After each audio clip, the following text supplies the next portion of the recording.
Hello friends, this is Sadhana.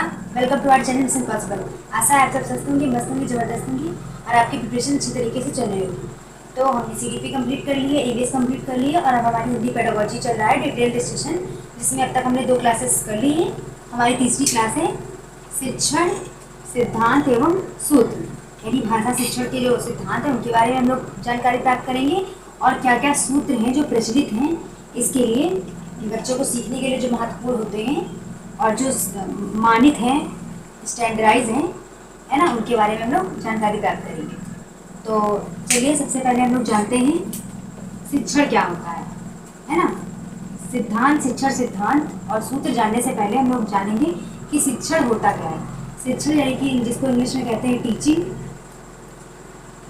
Teaching और हिंदी में क्या कहते हैं शिक्षण, किसी को कुछ सिखाना, यानी कि जो पारंपरिक ट्रेडिशनल अप्रोच है, जो पारंपरिक मान्यता चली आ रही है कि शिक्षण क्या है कि जो अधिक अनुभवी व्यक्ति होता है वो क्या करता है, कम अनुभवी बच्चे में या व्यक्ति में अपना जो नॉलेज होता है उसका हस्तांतरण करता है। ये क्या है, शिक्षण प्रक्रिया है, यही शिक्षण की प्रक्रिया है। जो ज़्यादा अनुभवी व्यक्ति होगा जिसको हम लोग क्या कहते हैं, टीचर कहते हैं, ठीक है, वो क्या करता है, जो कम अनुभवी व्यक्ति है उसमें नॉलेज का ट्रांसफॉर्मेशन करता है, ठीक है, उसमें अपने ज्ञान को हस्तांतरित करता है। ये क्या है, ये शिक्षण है, ठीक है, जो कि प्राचीन या पारंपरिक प्रक्रिया जिसको हम लोग कहते हैं। वहाँ पे क्या होता था कि जो अनुभवी व्यक्ति होते थे, जो हमसे ज़्यादा जानकार है वही तो हमें कुछ सिखा सकता है ना, जो हमसे ज़्यादा जानता है। वो तो कहने की बात होती है कि हम बच्चों से भी सीखते हैं या बड़ों से भी सीखते हम सबसे हैं, लेकिन अगर एक जो ट्रेडिशनल प्रोसेस है, पारंपरिक सीखने का जो तरीका है, उसमें क्या होता है, वही हमें सिखाता है, जो हमसे अधिक अनुभवी होता है वही हमें सिखा सकता है, ठीक है। तो ये हो गया शिक्षण के बारे में, है ना। अब हम जानेंगे इसके कुछ जो सिद्धांत हैं उनके बारे में जानेंगे, जो बहुत प्रचलित हैं, जो हर बार एग्जाम में पूछे जाते हैं। इससे रिलेटेड एक चीज़ और जान लेते हैं, शिक्षण से रिलेटेड, यानी कि इसमें टीचर और शिक्षण से रिलेटेड क्या बताया गया है कि जो एडम है उन्होंने बताया है, एडम, इन्होंने शिक्षण को 2 ध्रुवीय प्रक्रिया बताया है। एक ध्रुव पे किसको रखा है, टीचर को एक पोल पे, और दूसरे पे किसको रखा है, स्टूडेंट को। यहाँ पे शिक्षक होगा और यहाँ पे क्या होगा, विद्यार्थी होगा, ठीक है। इन्होंने क्या बताया कि जो शिक्षण है वो 2 ध्रुवीय प्रक्रिया है, यानी शिक्षण के लिए, शिक्षण प्रशिक्षण कार्य के लिए किसका होना जरूरी है, एक तो टीचर का होना जरूरी है और दूसरा स्टूडेंट का। अगर टीचर नहीं होगा तो पढ़ाएंगे किसे, और अगर स्टूडेंट नहीं होंगे तो पढ़ाएंगे किसे, और अगर टीचर नहीं होगा तो पढ़ेंगे किसे, ज्ञान हमें कौन प्रोवाइड करेगा, अपना ज्ञान का हस्तांतरण हमारे पास कौन करेगा।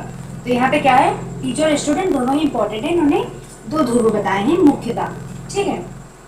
आगे जो इस समय प्रचलित प्रक्रिया है जिसकी हम लोग बात करते हैं, जो चाइल्ड सेंटर्ड एजुकेशन के लिए अप्रोप्रिएट है ना, तो उसमें क्या है, जो जॉन डेवी जी कहते हैं,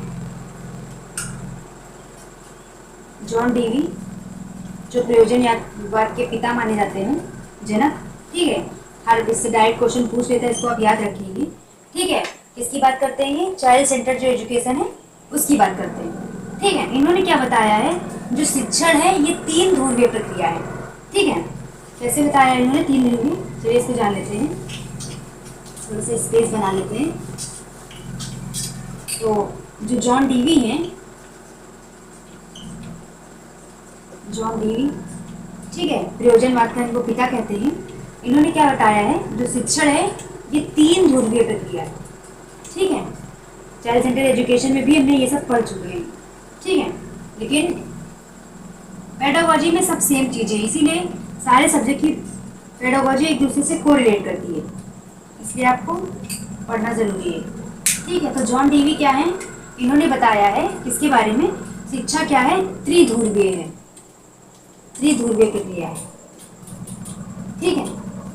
कैसे, इन्होंने बताया है इसका एक ध्रुव क्या होता है, टीचर, दूसरा क्या हो जाएगा आपका, यहाँ पे स्टूडेंट कर लेते हैं, स्टूडेंट, ठीक है, और यहाँ पे कंटेंट, कंटेंट या विषय वस्तु, यहाँ पे अगर कहें तो शिक्षक, ठीक है, और यहाँ पे विद्यार्थी, और यहाँ पे कौन रहेगा, विषय वस्तु, विषय वस्तु में बहुत सारी वस्तुएं शामिल हैं। केवल यहाँ पे बुक्स की बात नहीं हो रही, या केवल करिकुलम सिलेबस की बात नहीं हो रही। यहाँ पे जो भी इन्वायरमेंट है उसकी बात हो रही है। इन्वायरमेंट भी आएगा इसी में, पर्यावरण जिसको हम लोग कहते हैं। पर्यावरण कैसा है विद्यालय का, ठीक है, वहाँ का पाठ्यक्रम, जितनी भी चीज़ें हैं वो सब इसमें आ जाएंगी। टीचर और स्टूडेंट के अलावा जितने भी चीज़ें हैं इन्वायरमेंट से रिलेटेड, सिलेबस से रिलेटेड, करिकुलम से रिलेटेड, वो सारी किस में आ जाएंगी, कंटेंट में आ जाएंगी। तो उन्होंने क्या बताया है कि जो शिक्षण प्रक्रिया है वो त्रिध्रुवीय प्रक्रिया है, ठीक है। यानी कि इसमें 3 ध्रुव होते हैं, टीचर, स्टूडेंट, प्लस साथ साथ में वहाँ का माहौल कैसा है, इन्वायरमेंट कैसा है, करिकुलम क्या है, कंटेंट क्या है, इसके बारे में, ठीक है। मान लीजिए टीचर स्टूडेंट ही लेकिन उद्देश्यपूर्ण लर्निंग नहीं है, कंटेंट ही नहीं मिल रहा है, तो हम क्या पढ़ेंगे। एक कंटेंट होगा ना कि इस विषय पे बात करेंगे, या इन्वायरमेंट होगा, कहीं भी किसी को बिठा के नहीं पढ़ा सकते ना, एक प्रॉपर पर्यावरण होगा, माहौल होगा। तो जॉन डेवी इसकी बात करते हैं, ठीक है, क्योंकि ये चाइल्ड सेंटर एजुकेशन को मानते हैं, है ना, प्रगतिशील शिक्षा के जनक माने जाते हैं ये।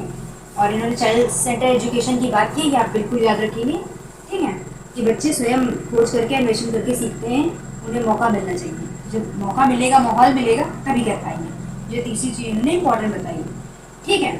और क्या बताया, टीचर जो होता है फैसिलिटेटर होता है, सुविधा प्रदान करता है, ठीक है। विद्यार्थी क्या होते हैं, स्वयं खोज के अनुभव करते हैं, उन्हें जगह, वातावरण, ये सब प्रदान किया जाए, बाकी वातावरण प्रदान किया जाए तो, ठीक है। तो ये रही शिक्षण की बात। नेक्स्ट आगे चलते हैं हम लोग, जो शिक्षण के सिद्धांत हैं उन पर बात करेंगे।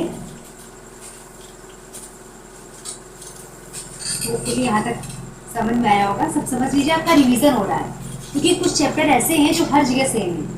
एनसीईआरटी की बात आपकी लैंग्वेज में भी होगी, ईवीएस में भी हुई है, सीडीपी में भी हुई है, और अभी आपकी इंग्लिश पेडागोजी में भी होगी, हर जगह एनसीईआरटी सबके बारे में अपनी अपनी बताता है क्या करना है उसे, ठीक है। तो आपका रिवीजन होता रहेगा, ये नहीं कि आप एक बार पढ़ चुके हैं तो आपको रिवाइज करने का मौका मिलेगा। सीडीपी के भी कुछ चैप्टर इसमें आ जाते हैं, जैसे हम लोगों ने नाम चौंसी सीडीपी में भी पढ़ा था जब हम लोग लैंग्वेज डेवलपमेंट की बात कर रहे थे, है ना, और यहाँ पे भी हम वही चीज़ पढ़ रहे हैं, तो हमारे से रिवीजन भी हो रहा है। तो चलिए आगे बढ़ते हैं, हम लोग जो शिक्षण के सिद्धांत हैं उनके बारे में जानेंगे। शिक्षण सिद्धांतों के बारे में जानेंगे, ठीक है। तो हम लोग शिक्षण सिद्धांतों के बारे में बात करेंगे, जो आपके 7-8 प्रिंसिपल हैं वो बहुत इंपॉर्टेंट है, एग्जाम प्रॉस्पेक्टिव से उसके बारे में हम लोग डिस्कस करेंगे, ठीक है। तो सबसे पहले आपका है क्रियाशीलता का सिद्धांत, फिर क्या है, रुचि का सिद्धांत, जीवन संबंधित होने का सिद्धांत, स्वाभाविकता का सिद्धांत, फिर लोकतांत्रिकता का सिद्धांत है आपका, फिर 6 नंबर पे आपका है आवृत्ति का सिद्धांत, और 7 पे है व्यक्तिगत विभिन्नता का सिद्धांत, और 8 पे क्या है, अभिप्रेरणा का सिद्धांत, ठीक है, अभिप्रेरण या अभिप्रेरणा का सिद्धांत, ठीक है।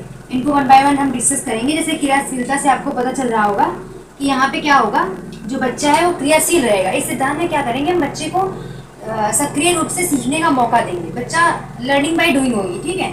हम इनको 1 बाय 1 डिस्कस करते हैं।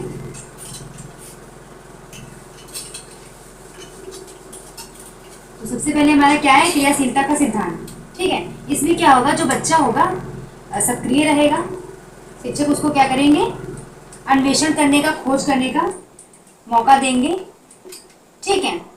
सीखने का वातावरण के साथ अनुक्रिया करने का उसको अवसर मिलेगा, ठीक है। यानी कि किस पे बात करता है ये, करके सीखो पे, करके सीखो, है ना। बच्चे जब स्वयं से किसी चीज को करते हैं तो क्या करते हैं, बेहतर सीखते हैं। तो हम कह सकते हैं ये हैंड्स ऑन एक्टिविटी को प्रमोट करेगा, ठीक है।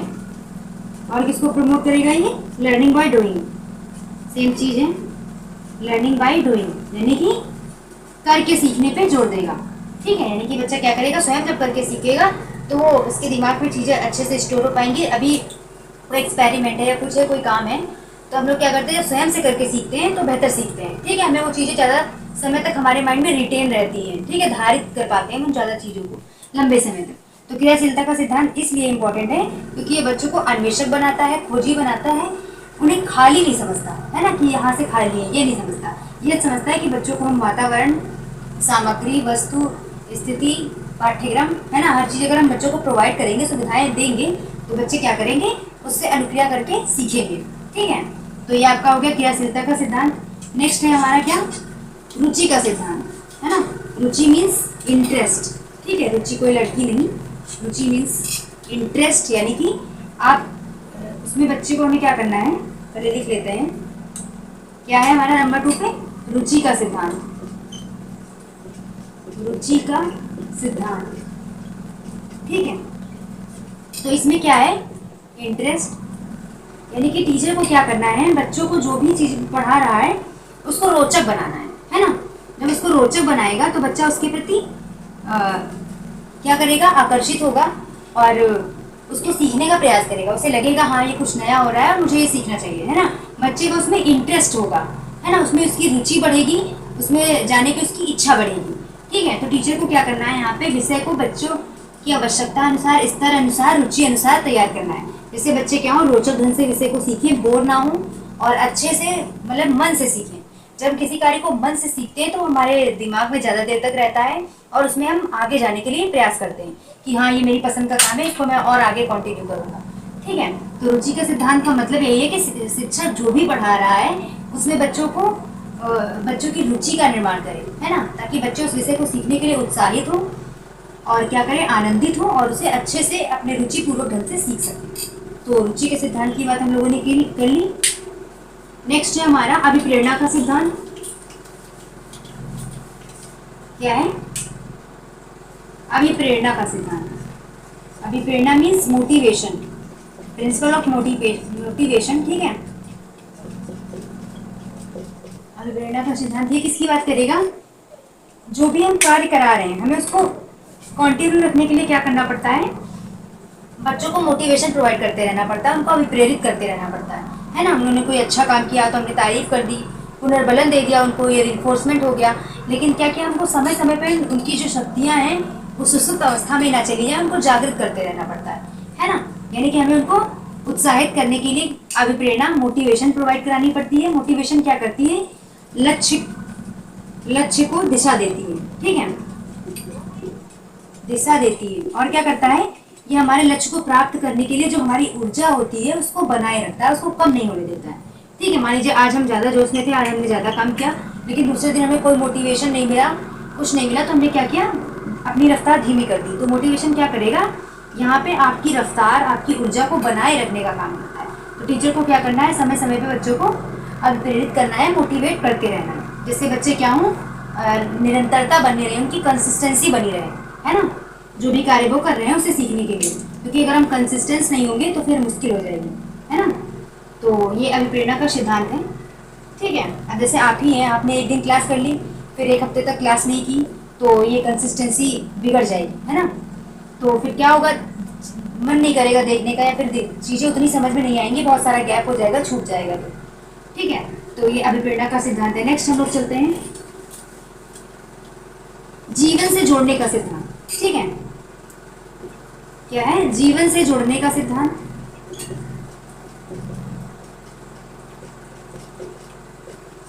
इसमें क्या है, एनसीएफ जो कि कहता है, एनसीएफ 2005 भी इस बारे में बात करता है कि जो भी लर्निंग होगी, जो भी बच्चे सीखेंगे, उनको जीवन में, वास्तविक जीवन में उनके काम का होना चाहिए, ठीक है। यानी कि जो भी हम बच्चों को सिखाएंगे वो उनकी रियल लाइफ से कनेक्टेड होना चाहिए, वास्तविक जीवन से संबंधित होना चाहिए। जिसकी बात कौन करता है, एनसीएफ 2005 भी करता है। लर्निंग जो होनी चाहिए, क्या होनी चाहिए, रियल लाइफ से कनेक्ट होनी चाहिए, ठीक है। जो भी बच्चे सीखेंगे वो उसको आगे भी कंटिन्यू कर पाए, उनके आगे के जीवन में भी वो काम आए, ऐसी उनकी लर्निंग होनी चाहिए, ठीक है। तो ये जीवन से जोड़ने का सिद्धांत हो गया। नेक्स्ट हम लोग बात करेंगे स्वाभाविकता का सिद्धांत।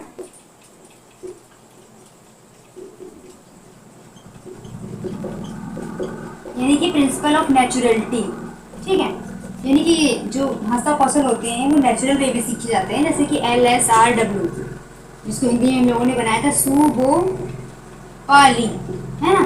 सुनना, बोलना, पढ़ना, लिखना, ये कहीं ना कहीं इसी वे में प्राप्त किए जाते हैं, कहीं ना कहीं, केवल इसी वे में नहीं, ठीक है। क्योंकि एग्जाम में यह क्वेश्चन पूछ लेता है कि क्या केवल इसी रूप में अर्जित किए जाते हैं, तो ऐसा नहीं है ना। कहीं ना कहीं इनका जो नेचुरल वे है, नेचुरल सीक्वेंस है, वो ये है सुबोपाली, ठीक है। लेकिन इसी वे में ये ग्रहण किए जाते हैं, ये बात गलत हो जाएगी, ठीक है। केवल इसी वे में ग्रहण किए जाते हैं, ये बात गलत हो जाएगी। तो ये तीनों इंटर रिलेटेड होते हैं चारों, ठीक है। तो स्वाभाविकता का मतलब है जो भी चीज़ें सीखेंगे प्रॉपर जो नेचुरल मैनर है उसमें सीखते हैं हम लोग, ठीक है। ऐसा नहीं है कि पहले लिखने लग जाएंगे, बोलना लिखना पढ़ना ये सब हमने पहले हम लिखना शुरू कर दिया और ना पढ़ा ना बोला ना सुना। ठीक है, तो क्या हुआ, एक प्रॉपर जो नेचुरल मैनर है उसमें चीज़ें होती हैं। स्वाभाविकता का सिद्धांत हो गया आपका। नेक्स्ट हम लोग चलते हैं लोकतांत्रिकता का सिद्धांत, है ना।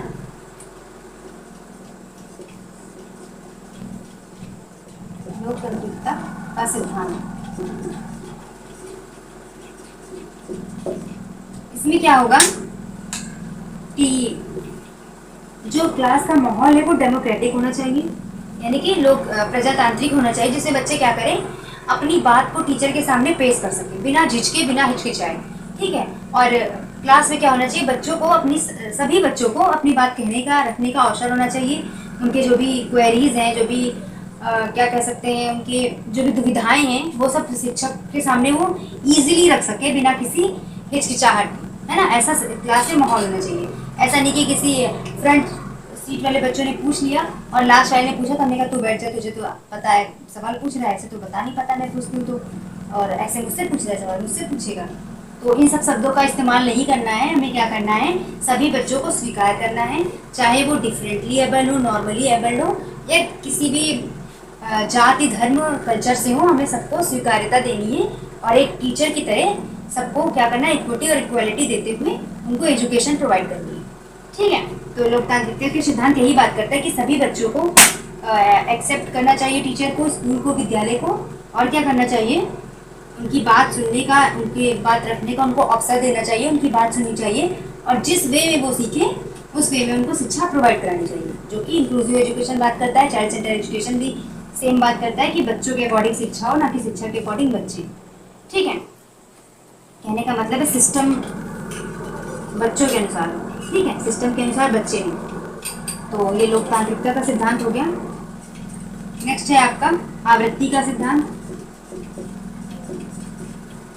आवृत्ति का सिद्धांत, ठीक है, इसमें क्या होगा कि आवृत्ति का मतलब होता है रिपीटेशन, है ना।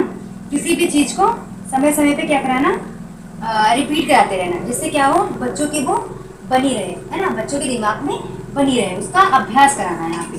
ठीक है, जो भी पढ़ाया जा चुका है वो रिकॉल रहे, रिमेंबर रहे, याद रहे, उनकी मेमोरी में फिट हो सके, उसके लिए क्या कराना है, अभ्यास भी कराते रहना। ठीक है, पूरा पूरा हम बच्चों के ऊपर नहीं डाल देंगे कि मैंने ये खत्म कर दिया, तुम्हारी जिम्मेदारी है। इससे संबंधित ना तुम मुझसे कोई प्रश्न पूछ सकते हो ना कुछ, ये सब तुम्हारी जिम्मेदारी, तुम्हें समझ में आया हो या ना आया हो मुझसे मतलब नहीं है। क्या करना है, समय समय पे अभ्यास भी बच्चों को कराते रहना, जिससे वो चीज़ उनके दिमाग में बनी रहे, है ना। उसके प्रति वो नेक्स्ट टाइम ये सोच सके, हाँ ये पढ़ना है, मैम कभी भी पूछ सकती है, मुझे पढ़ना है।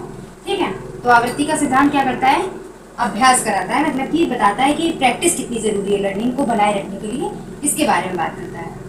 ठीक है, तो नेक्स्ट आगे बढ़ते हैं हम लोग आवृत्ति के सिद्धांत में, यानी कि हम लोग क्या करेंगे, निरंतर अभ्यास, है ना। जैसे कहते हैं अभ्यास से शिक्षा आती है, अभ्यास करते तभी आता है, तो इसलिए अभ्यास बहुत जरूरी है। फिर व्यक्तिगत विभिन्नता का सिद्धांत, जो कि सबसे इम्पोर्टेंट है ना। हम सीडीपी से लेके ईवीएस से लेके और हिंदी सब में पढ़ते आ रहे हैं, पढ़ते रहेंगे।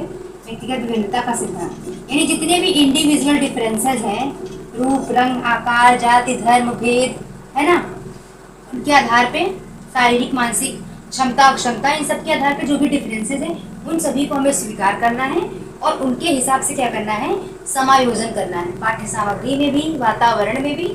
ठीक है, जहाँ भी समायोजन की आवश्यकता हो। तो यहाँ पे व्यक्तिगत विभिन्नता का मतलब है कि प्रत्येक बच्चा एक सा नहीं होता, सब एक सा नहीं सोचते हैं, सबकी अलग अलग मानसिकता होती है ना, सबकी अलग अलग थिंकिंग होती है, सबका सीखने का स्टाइल अलग अलग होता है, सबका अंदाज अपना अपना होता है। तो हमें बच्चों को क्या करना है, स्वीकार करना है और उन्हें डिफ्रेंशिएटेड मेथड से, यानी कि विभेदीकरण निर्देशों से, अलग अलग बच्चों के लिए अलग अलग निर्देश, जिसको जैसी आवश्यकता है उस तरह के संसाधन प्रोवाइड करके बच्चों को क्या करना है, सिखाना है। तो व्यक्तिगत विभिन्नता के सिद्धांत में यही बात है कि जितने भी इंडिविजुअल डिफरेंसेस हैं उनकी रिस्पेक्ट करनी है, जो विविधता है उनकी रिस्पेक्ट करनी है, उनका सम्मान करना है, उनके हिसाब से टीचर को क्या करना है, अपना लेसन प्लान या पाठ योजना, शिक्षण योजना तैयार करनी है। ठीक है, तो व्यक्तिगत विभिन्नता का सिद्धांत हो गया। तो ये आपके जो शिक्षण सिद्धांत हैं उनके बारे में बात हो गई, होपफुली सबको समझ में आए होंगे। नेक्स्ट हम लोग बात करेंगे शिक्षण सूत्रों के बारे में। ठीक है, चलिए हम लोग बात करेंगे अब शिक्षण जो सूत्र हैं उनके बारे में बात करेंगे। शिक्षण सिद्धांतों के बारे में हम लोगों ने बात की है। जो शिक्षण सूत्र हैं वो भी बहुत इंपॉर्टेंट है, हर बार इनसे प्रश्न बनता ही है। शिक्षण सूत्र, इनके बारे में बात करेंगे, है ना, जो कि बच्चों को सिखाने के लिए बहुत इंपॉर्टेंट भी हैं। एक अप्रोच होती है सिखाने के लिए, कुछ फॉर्म सूत्र होते हैं जो मान्यता प्राप्त है कि हाँ इनके माध्यम से बच्चे क्या होंगे, इस लेवल पे बच्चे इन सूत्रों के माध्यम से बेहतर सीख सकते हैं। ठीक है, तो हम क्या करेंगे, यहाँ पे शिक्षण सूत्रों के बारे में जानकारी प्राप्त करेंगे। ठीक है, तो इसमें जैसे हम लोग पहले भी इसके बारे में पढ़ चुके हैं CBT में, EVS में, इसमें हम लोग फिर से पढ़ लेंगे, रिविजन हो जाएगा और जानकारी भी प्राप्त करेंगे, क्योंकि सब में आता ही है। इंग्लिश में भी पूछा जाता है, हिंदी पेडागोजी में भी, EVS में भी, और आपका CDB में तो पूछा ही जाता है। ठीक है, तो ये इंपॉर्टेंट है जो सूत्र हैं। इसमें जैसे पहले हम लोग बात कर लेते हैं ज्ञात से अज्ञात, ज्ञात से अज्ञात की तरफ चलेंगे। ठीक है, यानी बच्चा जो पहले जानता है उसके बारे में बात करेंगे, फिर बच्चा जो नहीं जानता है, इन दोनों के बीच हम क्या करेंगे, संबंध स्थापित करेंगे। ठीक है, संबंध बनाएंगे। कैसे?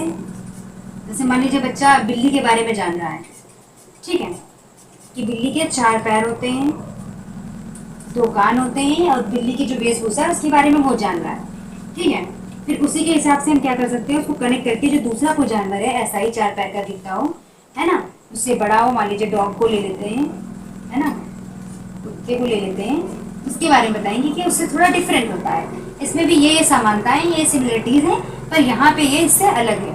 ठीक है, इसकी आवाज़ में अंतर है, इसके चेहरे की बनावट में अंतर है, ये अंतर है। ठीक है, तो यहाँ पे क्या हो गया कि हमने बच्चे को जो पता था उसकी जानकारी लेके फिर क्या किया, जो नहीं पता था उसमें उसकी जानकारी को जोड़ दिया, उसको जो नहीं पता था वो भी पता हो गया। ठीक है, एक दूसरे से कनेक्ट करके सबसे पहले जो बच्चा जानता है उसके बारे में बच्चे से बात करेंगे, फिर जो नहीं जानता है उस पर चलेंगे, यानी कि नोन टू अनोन जाएंगे। ठीक है, फिर नेक्स्ट हम लोग चलते हैं सरल से जटिल। ठीक है, प्राथमिक स्तर पे बच्चे क्या करेंगे, उनको सीखने का क्या तरीका होगा, सरल से जटिल, यानी कि जो पहले इजी चीज़ें हैं उनके बारे में सिखाएंगे।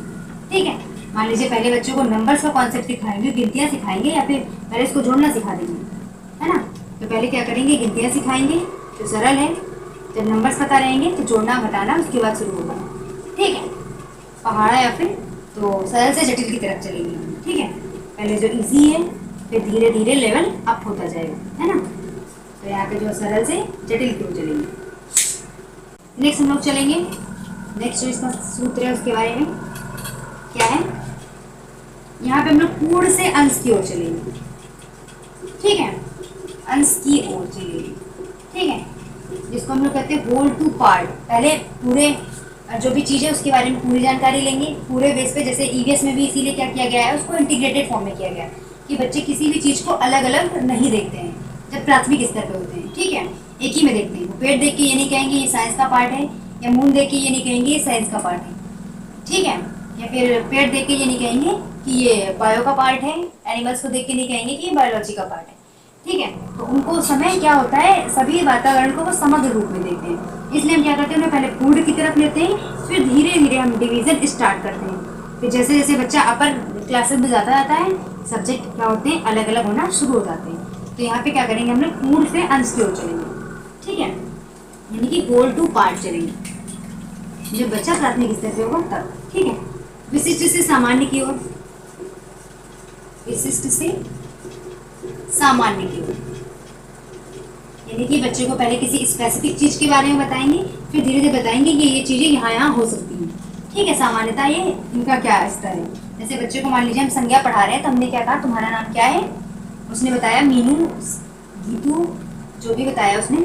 ठीक है, उसने अपना नाम बता दिया XYZ, तो हमने कहा हाँ ये जो नाम है तुम्हारा ये संज्ञा है। ठीक है, लेकिन फिर हमने जब जान लिया कि बच्चे को अब समझ में आने लगा है, ये इस लेवल थोड़ा अप करने का समय है, तो हमने क्या बता दिया, जितने भी नाम होते हैं, चाहे वो आपका नाम हो, किसी वस्तु का नाम हो, स्थान, व्यक्ति, किसी का भी नाम हो, वो केस में आ जाएगा, संज्ञा में आ जाएगा। ये सामान्य बात होगी, है ना, कि noun is a naming word. लेकिन विशिष्ट बात क्या थी, जो तुम्हारा नाम है ये संज्ञा है। ठीक है, तो ये विशिष्ट से सामान्य की ओर की बात हो गई।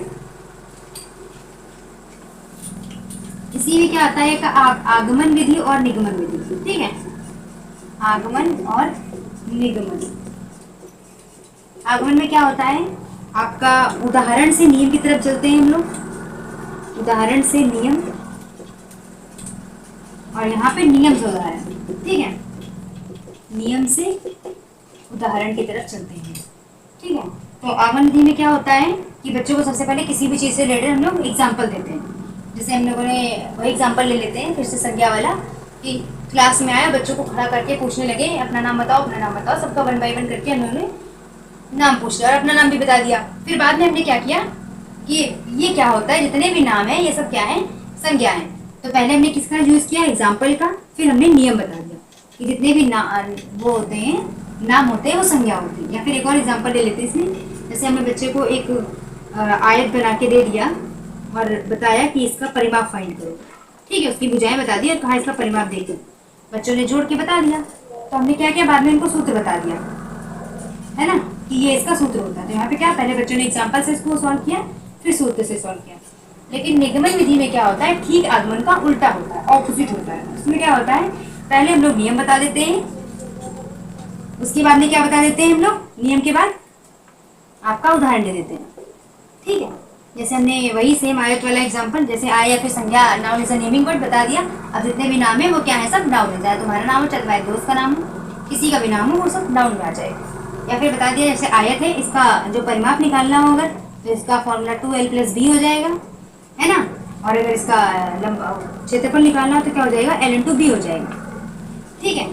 तो ये क्या हो गया, फॉर्मूला बता दिया, अब निकालो, आप लोग सवाल दे दिया, आप निकालो, एग्जाम्पल दे दिया, ठीक है। तो यहाँ पे क्या हो गया, पहले रूल बताया हम लोगों ने, फिर क्या बताया, उदाहरण बताया। लेकिन आगमन में क्या किया था, पहले उदाहरण बताया और फिर हमने नियम बताया, ठीक है। तो ये आपका हो गया, जो शिक्षण सूत्र थे मेन में, उनके बारे में हम लोगों ने बात करी, ठीक है। इसी में जैसे कि आपका आ सकता है अमूर्त, मूर्त से अमूर्त, ठीक है, यानी कि मूर्त से अमूर्त।